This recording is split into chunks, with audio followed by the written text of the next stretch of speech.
أعوذ بالله من الشيطان الرجيم بسم الله الرحمن الرحيم والنازعات غرقا والناشطات نشطا والسابحات سبحا فالسابقات سبقا فالمدبرات أمرا يوم ترجف الراجفة تتبعها الرادفة قلوب يومئذ واجفة أبصارها خاشعة يقولون أئنا لمردودون في الحافرة أئذا كنا عظاما نخرة قالوا تلك إذا كرة خاسرة فإنما هي زجرة واحدة فإذا هم بالساهرة هل أتاك حديث موسى إذ ناداه ربه بالوادي المقدس طوى اذهب إلى فرعون إنه طغى فقل هل لك إلى أن تزكى وأهديك إلى ربك فتخشى فأراه الآية الكبرى فكذب وعصى ثم أدبر يسعى فحشر فنادى فقال أنا ربكم الأعلى فأخذه الله نكال الآخرة والأولى إن في ذلك لعبرة لمن يخشى صدق اللہ العلی العظیم۔ میرے محترم بزرگوں اور دوستو، یہ پارہ 30 کی دوسری سورہ نازعات ہے، جو مکۃ المکرمہ کے اندر نازل ہوئی، اور اس میں 46 آیات اور 2 رکوع ہیں۔ پچھلے درس قرآن میں شروع کی 5 آیات کا ذکر ہو پایا تھا، تو سرسری طور پہ ان آیات کو ذکر کر کے آگے کی آیات کا ذکر ہوگا۔ اس سورت کا نام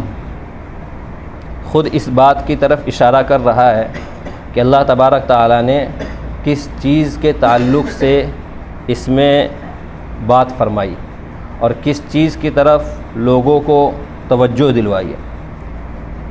سورہ کا نام ہی نازعات ہے، جو نزع سے ہے، جاکنی کے وقت، موت کا وقت، اور جب انسان کی روح نکلتی ہے اس وقت کو ذکر کیا ہے۔ اور اللہ تبارک تعالیٰ نے 5 قسمیں کھائی ہیں کہ قسم ہے اس فرشتوں کی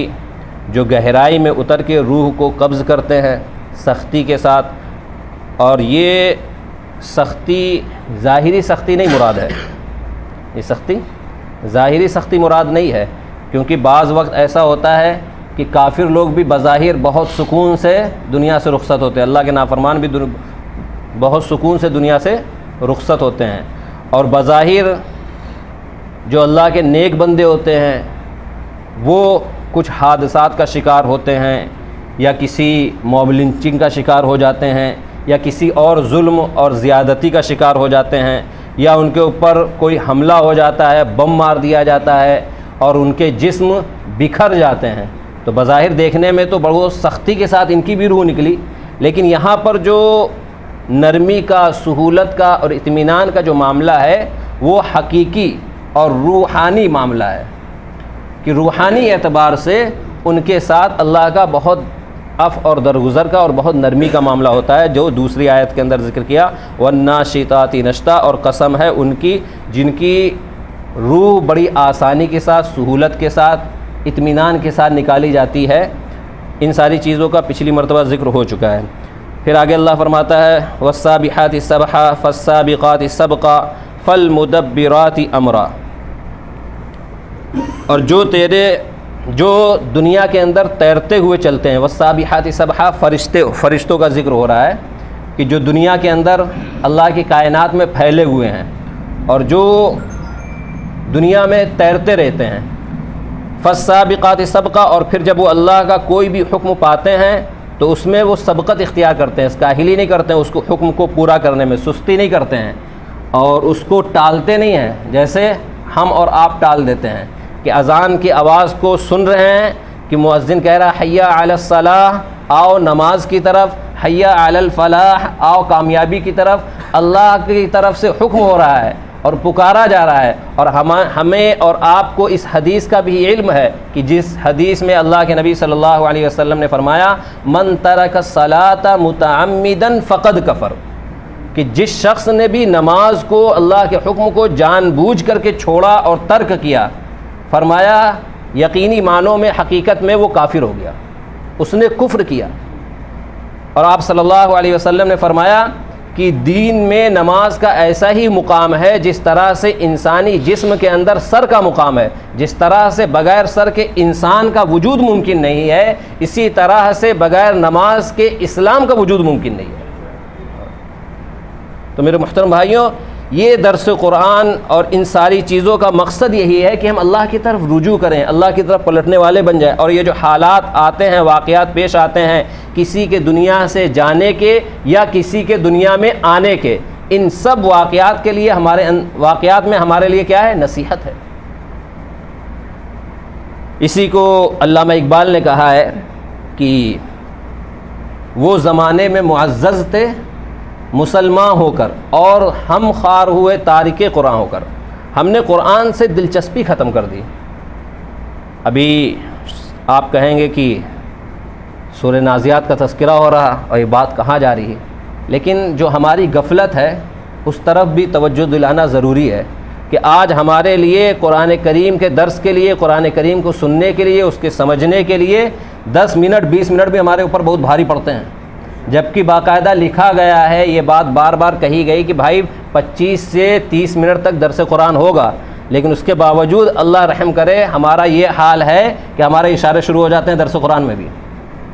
جبکہ سنڈے کا دن، اتوار کا دن رکھا گیا ہے کہ ایک دم فارغ ہو کر کے عشاء کے بعد باقاعدہ مشورے سے یہ چیز رکھی گئی ہے۔ لیکن بات یہ ہے کہ جیسے قرآن کے اندر اہمیت ہمارے دلوں میں ہونی چاہیے، وہ اہمیت نہیں ہے۔ قرآن کی اہمیت کا علم اور اس کا اندازہ آپ صحابہ اکرام رضوان اللہ تعالیٰ علیہم اجمعین کے واقعات سے لگائیے کہ صحابی رسول قرآن کو کھول لے ہیں اور ان کے اوپر اللہ کی خشیت اور اللہ کے خوف کا ایسا غلبہ ہو رہا ہے کہ بے ہوش ہو جا رہے ہیں، اور بے ہوشی کی حالت میں ان کی زبان سے نکل رہا ھذا کلام ربی، ھذا کلام ربی، ھذا کلام ربی، یہ میرے رب کا کلام ہے، یہ میرے رب کا کلام ہے، یہ میرے رب کا کلام ہے۔ لیکن آج نہ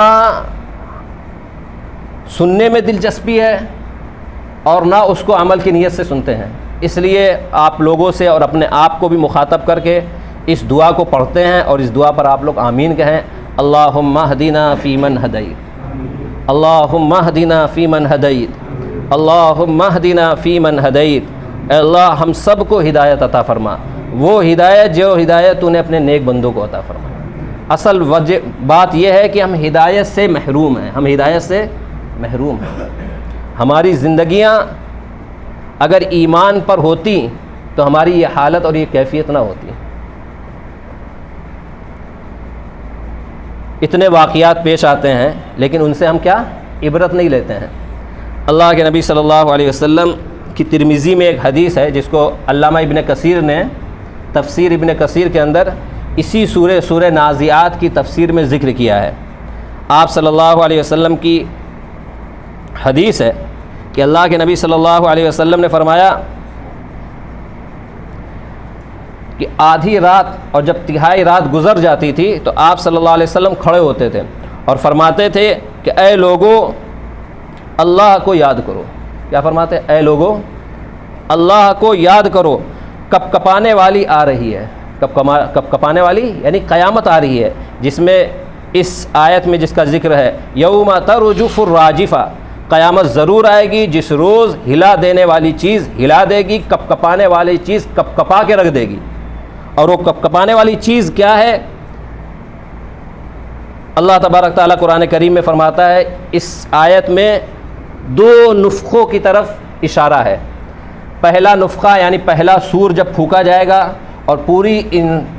دنیا ختم ہو جائے گی، اور اس کے آپ صلی اللہ علیہ وسلم نے فرمایا جیسا کہ حدیث میں آتا ہے کہ 40 کے بعد پھر ایک سور پھونکا جائے گا، جس سے یہ تمام انسانیت پھر کھڑی ہو کر کے اللہ کے سامنے ایک میدان میں حاضر ہو جائے گی۔ یوم ترجف الراجفہ، قیامت ضرور بھی ضرور آ کے رہے گی، جس دن جس روز ہلا دینے والی چیز ہلا دی جائے گی اور پھر اس کے پاس بعد پھر ایک کپ کپانے والی چیز اس کی اتباع کرتے ہوئے تتبعها الرادفہ پھر آئے گی اور پھر ہلانے والی چیز ہلا کے رکھ دے گی، جھنجھوڑ کے رکھ دے گی۔ اللہ کے نبی صلی اللہ، جیسا کہ اللہ تبارک تعالیٰ نے قرآن کریم میں فرمایا ایک جگہ، وَحُمِلَتِ الْأَرْضُ وَالْجِبَالُ فَدُكَّتَا دَكَّةً وَاحِدَةً، اور زمین پہاڑ اٹھا لیے جائیں گے پھر دونوں ایک ہی دفعہ چور چور کر دیے جائیں گے۔ زمین اور پہاڑ ایک ساتھ اٹھا لیے جائیں گے۔ اور سورہ زلزال کے اندر ہے کہ اللہ تبارک تعالیٰ یہ جو بڑے بڑے ہم پہاڑ دیکھ رہے ہیں یہ مثل روئی کی دھنی کے ہواؤں میں اڑتے پھریں گے اور پھر پوری دنیا تہس نہس ہو جائے گی۔ اور یہ جو تم بہت مشکل سمجھ رہے ہو اس امر کو کہ ہم مرنے کے بعد بھی زندہ ہوں گے، جیسا کہ اللہ نے قرآن میں یہاں فرمایا یوم ترجف الراجفہ، کپ کپانے والی کپ کپا کے رکھ دے گی، جس روز ہلا دینے والی چیز ہلا دے گی۔ مراد جو ہے اس سے نفخہ یعنی سور ہے۔ قلوب یومئذ واجفہ، بہت سے دل اس دن کیا ہوئیں گے؟ بالکل دھڑک رہے ہوں گے، خوف زدہ ہوں گے۔ جب قیامت میں لوگ کھڑے کیے جائیں گے تو اس دن لوگوں کے دل دھڑک رہے ہوں گے۔ کیوں؟ کیونکہ وہ اپنے اعمال کا اور اللہ کی تمام سزاؤں کا، اللہ کے تمام عذاب کا اپنی آنکھوں سے معائنہ کر چکے ہوں گے، جیسا کہ سورہ تکاثر کے اندر ہے، اللہ المقابر، کلا سوف تعلمون ثم کلا تعلمون علم الیقین لترون الجحیم ثم لترونها عین الیقین، پھر اس دن تم ضرور بھی ضرور دیکھ لو گے اپنی یقینی آنکھوں سے دیکھنا۔ ثم لتسألن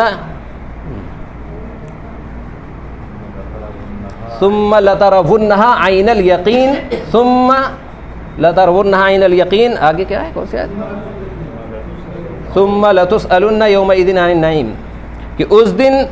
اللہ تبارک تعالیٰ پھر تم سے نعمتوں کے بارے میں سوال کرے گا، جو بھی اللہ تعالیٰ نے تم کو نعمتیں عطا فرمائیں۔ تو اللہ کے نبی صلی اللہ علیہ وسلم آخر رات کے تیسرے پہر میں کھڑے ہوتے، آپ صلی اللہ علیہ وسلم کھڑے ہو کے فرماتے کہ اے لوگو اللہ کو یاد کرو، کپ کپانے والی آ رہی ہے، پھر اس کے پیچھے ہی اور ایک کپ کپانے والی آ رہی ہے، اور موت اپنے تمام آفات کو لیے ہوئے چلی آ رہی ہے، موت اپنی تمام آفات کو لیے چلی آ رہی ہے۔ اور موت کا میرے بھائیوں کوئی بھروسہ نہیں۔ آج جو حالات ہیں اور آج جو ہم چیزیں دیکھ رہے ہیں اس سے بھی ہمیں عبرت نہیں حاصل ہوتی ہے۔ ابھی قریب کا واقعہ اور بھی ایسے بہت سے واقعات رونما ہو رہے ہیں کہ بچے بھی جا رہے ہیں، جوان بھی جا رہے ہیں، بوڑھے بھی جا رہے ہیں، لیکن ان کے جانے سے، ان کی موت کے واقع ہونے سے، ان کی نماز جنازہ پڑھنے کے باوجود بھی ہمیں رتی برابر ہمارے دل پسیجتے نہیں ہیں۔ یہاں حالت یہ ہوتی ہے کہ ہم قبرستانوں کے اندر بھی دنیاوی تذکروں سے باز نہیں آتے ہیں۔ کہ حضرت ایک بزرگ تھے تو وہ ایک مرتبہ قبرستان ساتھ میں جا رہے تھے میت کے ساتھ، جنازے کے ساتھ، لوگوں نے ان سے پوچھا یہ کس کا جنازہ ہے؟ تو فرمایا میرا جنازہ ہے۔ کیا کہا تیرا جنازہ ہے، اور اگر یہ بات تجھے بری لگے اور گرا گزرے تو پھر فرمایا یہ میرا جنازہ ہے۔ کیونکہ یہ وقت جو ہے اپنی موت کو یاد کرنے کا ہے، نہ کہ جو ہے اس وقت جو ہے یہ پوچھنے کا کہ یہ کس کا جنازہ ہے یا اس کے تذکرے کرنے کا یا دنیاوی باتیں کرنے کا، بلکہ یہ وقت یہ ہے کہ ہم اپنی موت کو یاد کریں اور اس کی تیاری کی فکر کریں، اس کے لیے کوشش کریں۔ یقولون انا لمردودون فی الحافرہ، یہ لوگ کہیں گے کہ کیا ہم پہلی حالت میں پھر ویسے ہی واپس ہو جائیں گے، یعنی جیسے ہم دنیا میں زندہ تھے پھر مرنے کے بعد ہم پھر زندہ کر کے اللہ کے سامنے کھڑے کر دیے جائیں گے۔ اذا كنا عظاما نخرا، تب جبکہ ہم مر کے قبروں میں پہنچ کر کے سڑ گل چکے ہوں گے، ہماری ہڈیاں چور چور ہو چکی ہوں گی، ہماری ہڈیاں اور ہمارے جسم کی ہماری پوری باڈی مٹی میں مل چکی ہوگی، اس کے باوجود کیا پھر ہم جو ہے قیامت میں کھڑے کر دیے جائیں گے، پھر سے زندہ کر کے جو ہے اسی طرف لوٹا دیے جائیں گے۔ قالوا تلک اذا کرۃ خاسرہ، پھر وہ لوگ کہیں گے اگر ایسا ہوگا تو یہ تو ہمارے لیے بہت گھاٹے اور خسارے کا معاملہ ہوگا، کیونکہ جس چیز کا ہم انکار کر رہے تھے، جس چیز کو ہم انہونی سمجھ رہے تھے، جس کو ہم بالکل ناممکن سمجھ رکھے تھے، وہ چیز تو واقع ہو گئی۔ اور یہاں پر دو چیزیں ہیں کہ بعد الموت والنازعات اور والناشطات سے یہ شبہ نہ کیا جائے کہ بعض اوقات کفار کا نزع آسان اور مومنین کا سخت دیکھا جاتا ہے۔ اصل یہ ہے کہ یہ سختی اور سہولت جسمانی ظاہری نہیں ہے ہوتی، اور یہ آیت میں جو شدت اور سہولت کا تذکرہ ہے وہ روحانی اور حقیقی اس کا تذکرہ ہے۔ اذا كنا عظاما نخرا، تب ہم زندہ کر دیے جائیں گے، تب ہم پھر لوٹا دیے جائیں گے، جبکہ ہماری سب کی ہڈیاں گل کر کے سڑ چکی ہوئیں گی۔ تو یہ اللہ تبارک تعالیٰ فرماتا ہے یہ اللہ کے لیے کچھ بھی مشکل نہیں ہے۔ اور دوسری جگہ اللہ تبارک تعالیٰ نے ارشاد فرمایا کہ جس کو یہ بہت بڑی چیز سمجھ رہے ہیں، وما امرنا الا واحدۃ کلمح بالبصر، یہ اللہ کے نزدیک بالکل ایسے ہے جیسے کہ بس اللہ نے کہا اور ادھر سب جمع ہو گئے۔ جیسے تمہاری آنکھ اور پلک کا جھپکنا جتنا آسان ہے اس سے بھی کہیں زیادہ آسان ہے کلمح بصری او ہوا اقرب، اس سے بھی زیادہ قریب ہے۔ ان اللہ علی کل شیء قدیر، کیونکہ بے شک اللہ تعالیٰ ہر چیز پر قادر ہے، قدرت رکھنے والا ہے۔ قالوا تلک اذا کرۃ خاسرہ فانما ہی زجرۃ واحدہ، پھر یہ لوگ ہم یہ سمجھ رکھیں کہ ہم کو کچھ مشکل نہیں، بلکہ وہ ایک ہی سخت آواز ہوگی جس سے سب لوگ فوراً ہی ایک میدان میں موجود ہوں گے، جمع ہوں گے۔ حل اتاک حدیث موسیٰ، پھر اللہ تبارک تعالیٰ نے آگے موسیٰ علیہ السلام اور فرعون کا ذکر کیا ہے کہ کیا تم نہیں دیکھتے، حل اتاک حدیث موسیٰ، کیا تم تک کی موسیٰ علیہ السلام کا واقعہ، موسیٰ علیہ السلام کی حدیث اور موسیٰ علیہ السلام کے حالات تم تک نہیں پہنچے؟ کیا تم نے اس کو نہیں دیکھا؟ اذ ناداہ ربہ بالوادی المقدس طویٰ، جب کہ ان کو ان کے پروردگار نے یعنی موسیٰ علیہ السلام کو اذ ناداہ، جب اس کو پکارا، ربہ اس کے رب نے یعنی موسیٰ علیہ السلام کے رب نے، بالوادی المقدس طویٰ ایک پاک اور مقدس پہاڑ کے طرف، طور میں، اذهب الى فرعون انه طغى، پھر اللہ تبارک تعالیٰ نے موسیٰ علیہ السلام کو حکم دیا کہ تم جاؤ فرعون کے پاس۔ کیوں؟ انه طغى، بے شک وہ طغیانی اختیار کیے ہوئے، سرکشی اختیار کیے ہوئے، اسے سمجھاؤ، اسے بتاؤ۔ فقل هل لك الى ان تزكى، پھر آپ اس سے کہہ دیجئے، یعنی موسیٰ علیہ السلام سے حکم ہو رہا ہے کہ آپ جائیے فرعون کے پاس اور اس سے کہہ دیجئے هل لك الى ان تزكى، کیا تجھ کو اس بات کی خواہش نہیں ہے، اس بات کی تمنا نہیں ہے کہ تو تزکیہ کا، اصلاح کا، تربیت کا اور سیدھا راستہ اختیار کرے؟ وَأَهْدِيَكَ إِلَىٰ رَبِّكَ فَتَخْشَىٰ، اور تیری درستگی کی غرض سے میں تجھ کو تیرے رب کی طرف اللہ کی ذات و صفات کے ساتھ رہنمائی کروں۔ فَأَرَاهُ الْآيَةَ الْكُبْرىٰ، پھر ہم نے اس کو بڑی نشانیاں دکھائیں، یعنی موسیٰ علیہ السلام نے اپنے نبی ہونے کی بہت ساری دلیلیں دیں اور اس کو نشانیاں دیں، اس کے باوجود فَكَذَّبَ وَعَصَىٰ، پھر بھی اس نے کیا کیا؟ اس کو ان سب کو جھٹلا دیا اور وعصیٰ نافرمانی اختیار کی اور سرکشی کا راستہ اس نے اختیار کیا۔ ثم ادبر یسعیٰ، تو اس فرعون نے ان کو جھٹلایا اور ان کا کہنا نہ مانا، پھر موسیٰ علیہ السلام سے وہ جدا ہو گیا، الگ ہو گیا، اور الگ ہو کر کے ان کے خلاف کوششیں کرنے لگا۔ کیا کرنے لگا؟ کوششیں کرنے لگا، چالیں چلنے لگا اور لوگوں کو جمع کیا، پھر ان کے سامنے بآواز بلند تقریر کی، سب کے سامنے بآواز بلند تقریر کی، اپنے جتنے حواری تھے، جتنے چمچے تھے اور جتنی بھی رعایا تھی، ان سب کو فرعون نے جمع کیا اور ان کے سامنے تقریر اس نے کی اور بآواز بلند تقریر کی اور کہا کہ میں فقال انا ربکم الاعلی، پھر اس نے کہا کہ میں تمہارا رب اعلیٰ ہوں۔ میں کیا ہوں؟ میں تمہارا رب اعلیٰ ہوں۔ پھر اللہ تبارک تعالیٰ فرماتا ہے کہ اس کا آخر کار انجام کیا ہوا، اس نافرمانی کا، اس سرکشی کا، اس طغیانی کا اور موسیٰ علیہ السلام کی بات نہ ماننے کا، اس کا انجام کیا ہوا؟ فَأَخَذَهُ اللَّهُ نَكَالَ الْآخِرَةِ وَالْأُولَىٰ، پھر اللہ تبارک تعالیٰ کے عذاب نے اس کو پکڑ لیا، دنیاوی عذاب میں بھی اور اخروی عذاب میں بھی۔ دنیاوی عذاب یہ کہ سب نے اس کو دیکھا کہ ایک دریا کے اندر، جس دریا سے اللہ تبارک تعالیٰ نے اپنے نیک بندوں کو اور موسیٰ علیہ السلام کی بات کو ماننے والے بنی اسرائیل کو جس دریا سے گزار دیا، اور اسی دریا کے اندر اللہ تبارک تعالیٰ نے فرعون کو کیا غرق کر دیا، ڈبو دیا، یہاں تک کہ اللہ تبارک تعالیٰ نے فرمایا حتیٰ اذا ادرک الغرق، اور جب وہ غرق ہونے لگا، ڈوبنے لگا، گہرائی میں پہنچنے لگا، تو اس وقت جب اس کے سامنے تمام غیبی چیزیں کھل گئیں، ظاہر ہو گئیں، اور اللہ کے عذاب کو اپنی یقینی آنکھوں سے دیکھنے لگا، اس کو تمام چیزیں نظر آنے لگیں، تو اس نے کہا لا الہ الا اللہ، اللہ کے سوا کوئی معبود نہیں۔ لیکن اس وقت کا کلمہ پڑھنا، اس وقت کا ایمان لانا اسے اللہ کے عذاب سے نہیں بچا سکتا ہے۔ اسی طرح سے جتنے جو بھی نافرمان ہیں، ابھی موقع اللہ نے دیا ہے، ابھی جو اللہ کے بندے آ رہے ہیں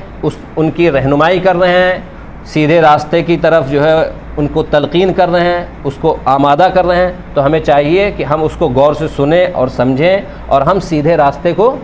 اختیار کریں، اور اللہ تبارک تعالیٰ سے دعا کرتے رہیں، اللہم اہدنا الصراط المستقیم، کہ اللہ تو ہمیں سیدھے راستے پر چلا، صراط الذین انعمت علیہم، ہمیں ان لوگوں کے راستے پر چلا جن پر تیرا انعام ہوا،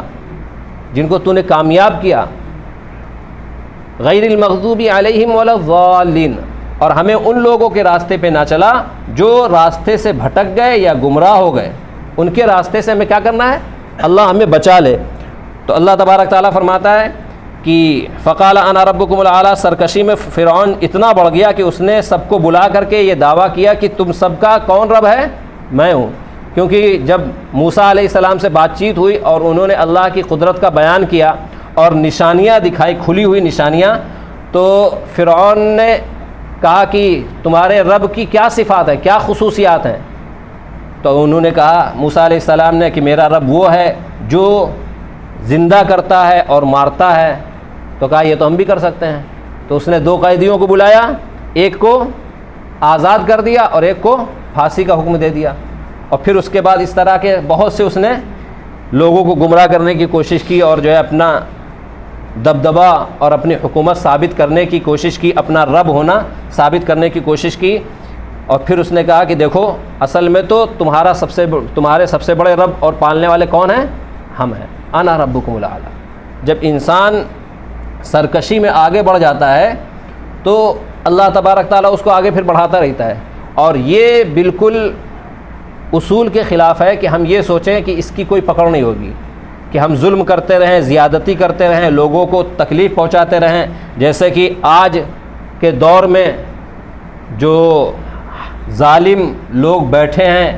ٹرمپ کی شکل میں ہوں یا یہ نیتنیاہو اسرائیل کی شکل میں ہوں، یہ لوگ جو بیٹھے ہیں اور جو چھوٹے چھوٹے بچوں کو شہید کر رہے ہیں، مار رہے ہیں، ہم یہ نہ سوچیں کہ اللہ ان سب سے غافل ہے، بلکہ اللہ تبارک تعالیٰ نے ان کا ایک وقت مقرر کر رکھا ہے، اس وقت تک کی ان کو ڈھیل دے رکھی ہے، اور اس وقت کے بعد فَأَخَذَهُ اللَّهُ نَكَالَ الْآخِرَةِ وَالْأُولَىٰ، یہ ضابطہ اور یہ قانون صرف فرعون کے ساتھ نہیں تھا، بلکہ اللہ تبارک تعالیٰ اس آیت میں اس بات کی طرف اشارہ کر رہا ہے کہ قیامت تک ہی ہمارا قانون رہے گا،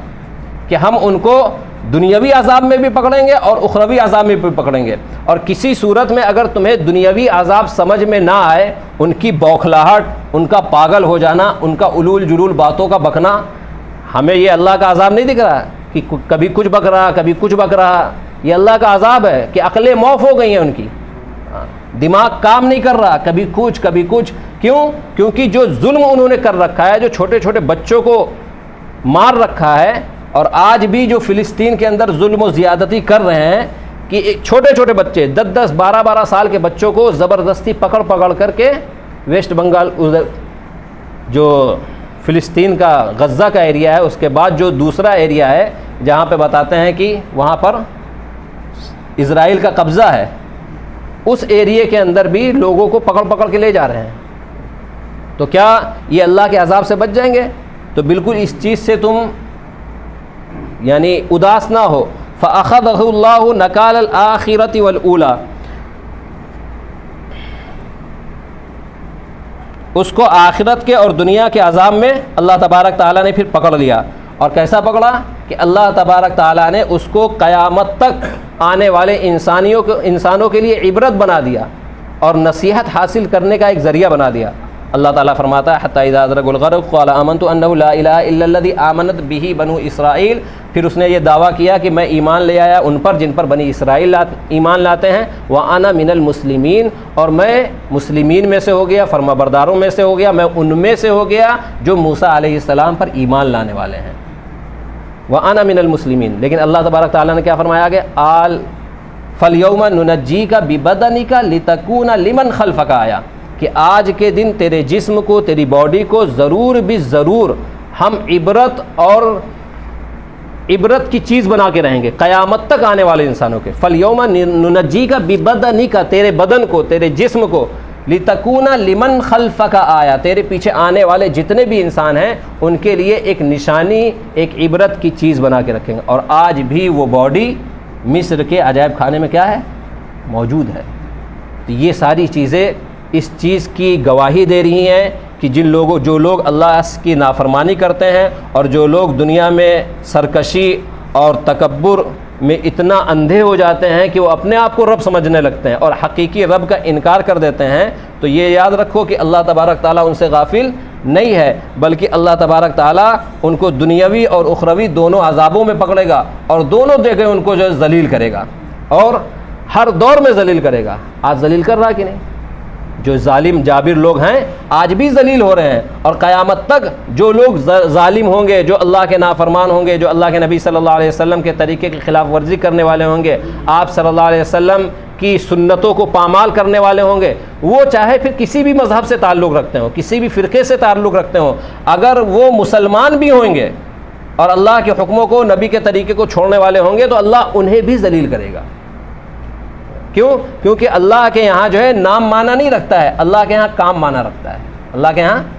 نام مانا نہیں رکھتا ہے، کام مانا رکھتا ہے۔ کیوں؟ کیونکہ عمل سے زندگی بنتی ہے، جنت بھی جہنم بھی۔ یہ خاکی اپنی فطرت میں نہ نوری ہے نہ ناری ہے۔ پھر آگے اللہ تبارک تعالیٰ فرماتا ہے ان فی ذلک لعبرۃ لمن یخشی، بے شک یہ اس میں عبرت ہے، نشانی ہے، کن لوگوں کے لیے؟ ان لوگوں کے لیے جن کے دلوں میں اللہ کا خوف ہے۔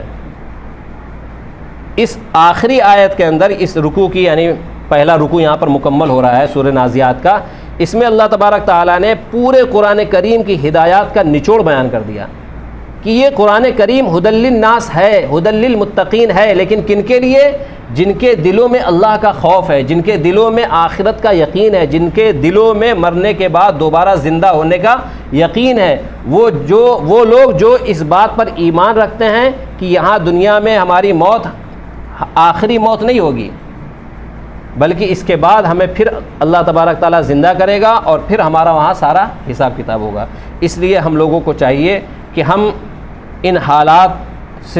کا جائزہ لیں اور ان حالات کی روشنی میں قرآن کریم پر غور و فکر کرتے ہوئے اپنی زندگیوں کو سدھارنے کی کوشش کریں، نماز کی پابندی کریں، اللہ کے احکامات کی پابندی کریں، جیسا کہ اس حدیث میں اللہ کے نبی صلی اللہ علیہ وسلم نے فرمایا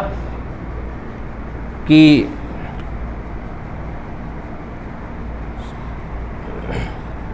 اللہ کو یاد کرو، اے لوگو اللہ کو یاد کرو، کپ کپانے والی آ رہی ہے، پھر اس کے پیچھے ایک اور کپ کپانے والی آ رہی ہے، اور موت اپنے ساتھ کی تمام آفت کو لیے ہوئے چلی آ رہی ہے۔ اس دن بہت سے دل ڈر رہے ہوں گے، ایسے لوگوں کی نگاہیں ذلت حقارت سے پست ہوں گی۔ اس دن بہت سے دل ڈر رہے ہوں گے، وہ کون سے دل ہوں گے؟ وہ دل ہوں گے جو نافرمان دل ہوں گے، اللہ کی نافرمانی ہوں گے، اور ان کی نگاہیں کیا ہوں گی؟ ایک دم پست ہوں گی، جھکی ہوئی ہوں گی حقارت سے، کیونکہ اپنے گناہوں اور اللہ کے عذاب کا معائنہ وہ کر چکے ہوں گے، جس کی وجہ سے ان کی نگاہیں کیا ہوں گی؟ جھکی ہوئی ہوں گی۔ اللہ تبارک تعالی ہماری ان گزارشات کو قبول فرمائے اور آپ کو بھی اور ہم کو بھی عمل کرنے کی توفیق عطا فرمائے۔ وما توفیق الا باللہ وآخر دعوانا الحمد للہ رب العالمین الرحمن الرحیم مالک یوم الدین والصلاة والسلام علی سید الانبیاء محمد وعلی آلہ واصحابہ اجمعین۔ رب اغفر وارحم وانت خیر الراحمین، رب اغفر وارحم وانت خیر الراحمین، رب اغفر وارحم وانت خیر الراحمین۔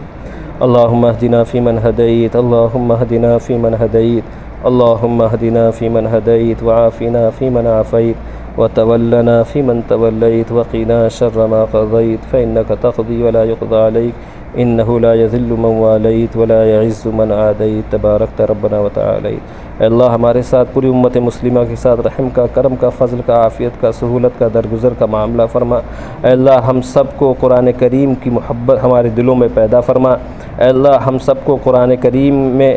تیرے بیان کردہ احکامات پر عمل کرنے کی توفیق نصیب فرما۔ اے اللہ ہم سب کو آخرت کا یقین نصیب فرما۔ اے اللہ ہم سب کو آخرت کا یقین نصیب فرما۔ اے اللہ ہم سب کو اپنے سامنے حاضر ہونے کا یقین نصیب فرما۔ اے اللہ ہم سب کو مرنے سے پہلے مرنے کی تیاری کرنے کی توفیق نصیب فرما۔ اے اللہ ہم سب کو غفلت سے بچا کر کے ذکر کی زندگی نصیب فرما۔ اے اللہ ہمیں جب تک زندہ رکھ، ایمان کے ساتھ زندہ رکھ۔ اے اللہ ہم سب کو کلمے کے ساتھ دنیا سے رخصتی نصیب فرما۔ اے اللہ ہدایت کے ساتھ ہمیں دنیا سے رخصتی نصیب فرما۔ اے اللہ ہمیں ہدایت کے ساتھ دنیا سے رخصتی نصیب فرما۔ اے اللہ میں تجھ سے سوال کرتا ہوں تمام خیر اور بھلائی کا جن کا سوال کیا تیرے پیارے حبیب صلی اللہ علیہ وسلم نے۔ اے کریم اپنے کرم سے ہمیں اور پوری امت مسلمہ کو ان تمام خیر اور بھلائی سے سرفراز فرما۔ اے اللہ میں تیری پناہ چاہتا ہوں ان تمام شرور و فتن سے جن سے پناہ چاہی تیرے پیارے حبیب صلی اللہ علیہ وسلم نے۔ اے کریم اپنے کرم سے ہمیں اور پوری امت مسلمہ کو ان تمام شرور و فتن سے پوری حفاظت نصیب فرما۔ اللہم انا نسألک علما نافعا، اللہم انا نسألک علما نافعا ورزقا طیبا واسعا وعملا متقبلا۔ ربی زدنی علما، ربی زدنی علما، ربی زدنی علما۔ وصلی اللہ تعالی علی خیر خلقہ محمد وعلی آلہ واصحابہ اجمعین برحمتک یا ارحم الراحمین۔